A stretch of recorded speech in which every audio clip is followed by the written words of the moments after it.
बिस्मिल्लाहिर्रहमानिर्रहीम। अस्सलामु अलैकुम वरहमतुल्लाहि वबरकातुहू।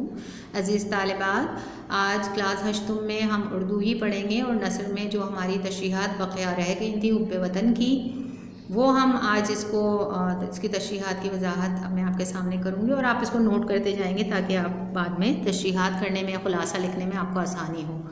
लेक्चर नंबर आज 22 है और शुरू करते हैं। शुरू के 6 अशार की तशरीह हम पहले कर चुके हैं, अब इससे आगे हम करेंगे। ना हो हमको मेहनत मुशक्क़त से आर के हो ज़िंदा कौमों में अपना शुमार। शायर इस शेर में कह रहे हैं कि हम मेहनत मुशक्क़त से पीछे ना हटें। वही कौमें ज़िंदा रहती हैं, वही कौमें तरक्की करती हैं जो कि मेहनत मुशक्क़त से शर्म महसूस नहीं करती और किसी भी किस्म के काम को जो कि जायज़ हो करने में उनको कोई रुकावट महसूस नहीं होती।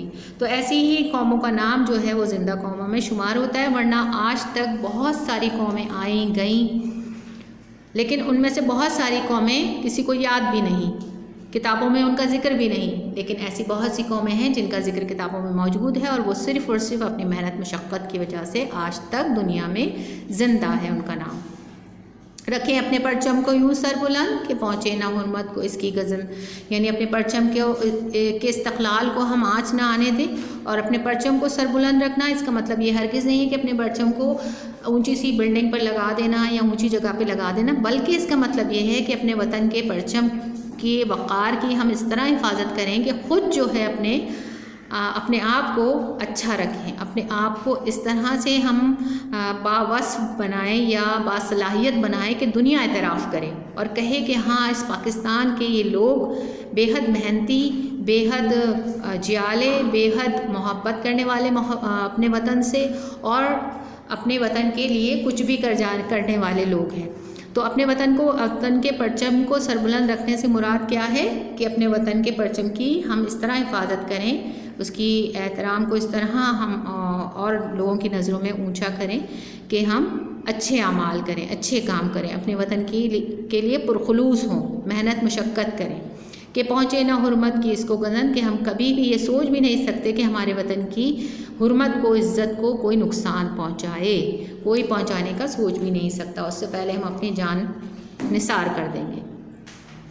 फिर है अख़ुवत, तो आपस में यूँ इस्तवार के एक दूसरे पर करे जान निसार। शायर इस शेर में बहुत अहम ज़रूरत पर ज़ोर दे रहे हैं और एक इस्लाही शेर है ये कि इस्लाह के तौर पर जो है शायर ने कहा है कि हमें सबसे पहले तो आपस में अख़ुवत पैदा करनी चाहिए, मोहब्बत पैदा करनी चाहिए और आपस में भाईचारा होगा, इस्तवार यानी मजबूत होगा, कायम होगा अख़ुवत, भाईचारा, तो हम जो है कैसे हो जाएंगे एक दूसरे पर जानिसार करने वाले। ना हम ज़बानों के लिए लड़ेंगे, ना हम मज़हब के लिए लड़ेंगे, बल्कि एक पाकिस्तान के लिए जो है हम एक दूसरे से मोहब्बत करेंगे और एक दूसरे पर अगर कोई मुसीबत आए तो एक दूसरे के लिए हर मुसीबत में आगे आकर खड़े होंगे।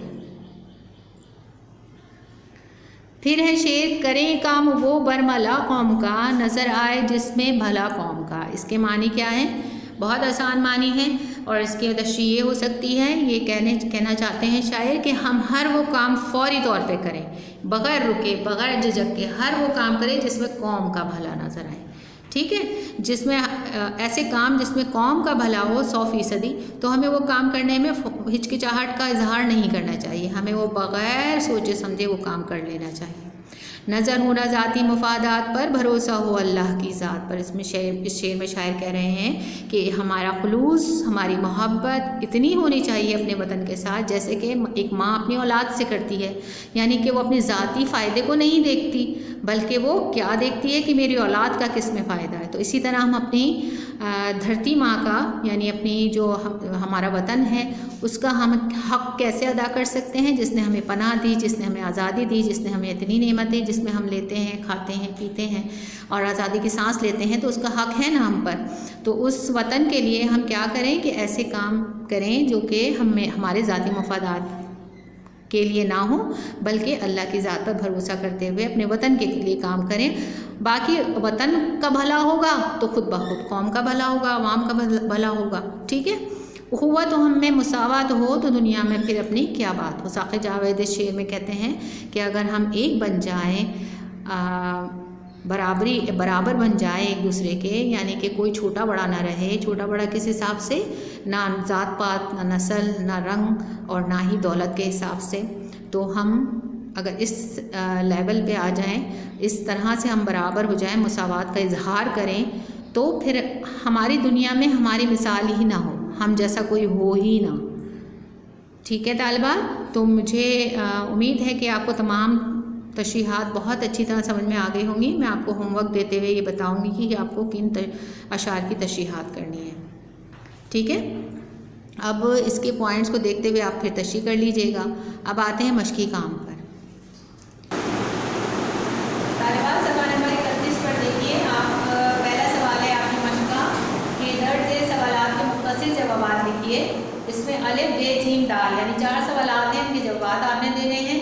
यहाँ बोर्ड पर जो है वो सवालात की हेडिंग्स दी हुई हैं। ठीक है, सिर्फ हेडिंग्स दी हुई हैं, सवालात आप अपनी बुक से देखेंगे, किताब से देखें। अलिफ सवाल, ये रश्क की चमन अर्ज़ पाक वतन से शायर की क्या मुराद है। यहाँ आप हेडिंग क्या दे रहे हैं, शायर की मुराद, और जवाब क्या लिख रहे हैं, गौर से सुनिए। ये रश्क की चमन अर्ज़ पाक वतन से शायर की मुराद है कि ये पाक वतन पाकिस्तान हमारा फ़ख्र है। ठीक है, बेसवाल हुब्बे वतन का क्या मतलब है। हेडिंग क्या आ रही है इसकी, हुब्बे वतन, सामने बोर्ड पर नजर आ रही है आपको। इसकी हेडिंग लिखने के बाद जवाब क्या लिख रहे हैं आप, हुब्बे वतन से मुराद वतन की मोहब्बत। जी, छोटा सा मुख्तसर सा जवाब है कि हुब्बे वतन से मुराद वतन की मोहब्बत। तीसरा यानी जी में आपका सवाल है, जिंदा कौमों में शुमार होने के लिए शायर ने क्या कहा है। इसकी हेडिंग है जिंदा कौमों में शुमार, और इसका जवाब थोड़ा डिटेल में है, तफसीली है, ज़रा इसको गौर से सुन लीजिएगा ताकि आप लिख सकें। शायर का मकसद ये है कि अगर बहैसियत कौम हम अपना शुमार हमेशा ज़िंदा रहने वाली कौमों में करवाना चाहते हैं तो उसके लिए क्या करना होगा, उसके लिए सख्त मेहनत मशक्क़त करना होगी, दिन रात काम करना होगा, जैसा कि हमारे कायद का फरमान है कि काम काम और बस काम। तभी हम अपने मुल्क को तरक्की देकर उसका नाम रोशन कर सकते हैं और किसी भी तरह की मेहनत करने में शर्म महसूस ना करें। सवाल नंबर 4 यानी दाल है, हम अपने वतन को किस तरह तरक्की दे सकते हैं। इसकी हेडिंग वतन की तरक्की है और इसका जवाब भी आप सुन लीजिए गौर से। अगर हम खुलूस नीयत के साथ अपने वतन के लिए काम करेंगे, उसकी तरक्की में हिस्सा लेंगे, हर तरह का काम सिर्फ अपने वतन के लिए करेंगे, अपने ज़ाती मफादात से हटकर सिर्फ कौमी मफादात पर नज़र रखेंगे, तो हमारा मुल्क तरक्की की राह पर गामज़न होगा इंशाअल्लाह। ठीक है तालिबात, ये 4 सवालात के जवाब आप लिख लीजिएगा अपनी कॉपी में। अल्फाज मानी, शायर का तारुफ और अल्फाज मानी के बाद आप ये काम करेंगे। उसके बाद हम सवाल नंबर 2 पर आते हैं मश्क में। सफ़ा नंबर 31 पर आप देखें कि सवाल नंबर 2 में लिखा हुआ है, नज़म हुब्बे वतन के मुताबिक दुरुस्त जुमले की निशानदही पर टिक का निशान लगा, यानी जो दुरुस्त जुमला होगा नज़म के मुताबिक उस पर आप टिक का निशान लगाएंगे। हमारा वतन मुल्क खुदादाद है, ठीक है, ये बात जो है हमारे नज़म में मौजूद है, ठीक है, ये मुल्क खुदादाद है, इस पर टिक का निशान लगाएंगे। हमारा वतन इस्लाम का किला है, इस नज़म में बेशक है हमारा वतन इस्लाम का किला, लेकिन इसमें इस नज़म में ये जो बात है ये मौजूद नहीं है, लिहाजा हम इसके आगे कुछ भी नहीं लगाएंगे। वतन की मिट्टी काबिल एहतराम है, यहाँ पर वतन की मिट्टी का जिक्र नहीं है, बल्कि यहाँ पर वतन के परचम का जिक्र है, ठीक है। तो ये भी इस नज़म से मैच नहीं करता। हमें मिलकर कौम की भलाई के काम करने चाहिए। हाँ, ये बात जो है यहाँ पे की गई है कि बरमला करे काम वो बरमला कौम का नज़र आए जिसमें भला कौम का, तो अलिफ और दाल जो है इस पर टिक का निशान लगाएगा, बाकी 2 को छोड़ दीजिएगा। नंबर 3 सवाल है कि नज़म हुब्बे वतन के मुताबिक मुनासिब अल्फाज से मिसरे मुकम्मल कीजिए, यानी अपनी नज़म पढ़ी है उसको देखते हुए आप इसको मिसरों को मुकम्मल कर लीजिएगा, फिल कर लीजिएगा, लेकिन ये सारा काम आप कॉपी में कर रहे हैं। सवाल नंबर 1, 2, 3 ये तीनों जो है आप कहाँ कर रहे हैं, नसर में कर रहे हैं। सवाल नंबर 4 आप करेंगे कहाँ पर, कवायद में। सवाल नंबर 4 कवायद में करेंगे और इसमें जो है हम आवाज़ अल्फाज काफ़िए लिखिए। पाक खाक इनायत रहमत याद खुदादाद, पाक खाक इनायत रहमत याद खुदादाद। अब आप आगे बढ़िए, आगे जो है वो हम ये 3 अशार में से इन्होंने काफ़िए लिए हैं, 3 अशार में से काफ़िए लिए हैं। अब चौथे शेर से हम खुद ही ले लेते हैं, वतन चमन राही सिपाही, तामीर तकदीर, और आर शुमार, सरबुलंद गज़न, उस्तवार जानिसार, बरमला भला, मफादात ज़ात, मसावात बात। आगे समझ में ये सारे जो है आपने काफ़िए हर शेर के जोड़ा बना के लिखना है, जैसे यहाँ पाक और खाक लिखा हुआ था इसी तरह से, ठीक है। ये आप कवायद में करेंगे, बार बार मैं आपको समझा रही हूँ। सवाल नंबर 4 कवायद में करेंगे। अब आते हैं आगे सफ़ा नंबर 32 पर। सवाल नंबर 5, हुब्बे वतन के मुताबिक दुरुस्त जवाब का इंतखाब कीजिए। यानी आपने जो नज़म पढ़ी उसका मफ़हूम समझा, उसके मुताबिक इसके जवाबात देने हैं। ये भी आप नसर में करेंगे। रश्क चमन है, अर्ज़ पाक वतन, गुलशन पाक, शहर पाक, परचम पाक, ये अर्ज़ पाक, ठीक है। ये पहला वाले पर टिक करेंगे। फूल होते हैं किसके लिए? सब चमन के लिए। राह हक के हम सारे बने, डॉक्टर, उस्ताद, ताजिर, सिपाही। ये सिपाही गलत लिखा हुआ है, मिसरे में राही है, लिहाजा आप यहाँ करेक्शन बना लीजिएगा राही लिखकर और इसको जवाब में लिख दीजिएगा। हमारी नज़र ना हो ज़ाती मफादात पर, ज़ाती माल पर, ज़ाती जायदाद पर, ज़ाती फेल पर, ज़ाती मफादात पर। कौम की भलाई के लिए क्या करना चाहिए? काम करना चाहिए। कैसे? बरमला, ठीक है। और अब आपने सवाल नंबर 6 दोबारा से कवायद में करना है। सवाल नंबर 6 में हर शेर की रदीफ़ के अल्फाज तरतीब से लिखिए, जैसे वतन है अल्लाह की और है। तो इसमें जो है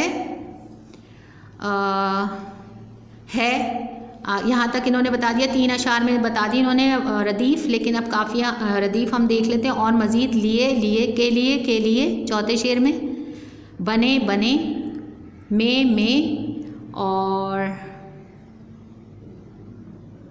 कौम का, पर, हो, ठीक है। ये 2 अशार जो हैं इसमें नहीं है, रदीफ़ इसमें नहीं है। आपको पता है ना रदीफ़ किसे कहते हैं? रदीफ़ उसे कहते हैं जो कि शेर में आखिर में आता है काफ़िए के बाद और एक ही लफ्ज़ रिपीट किया जाए, बार बार दोहराया जाए।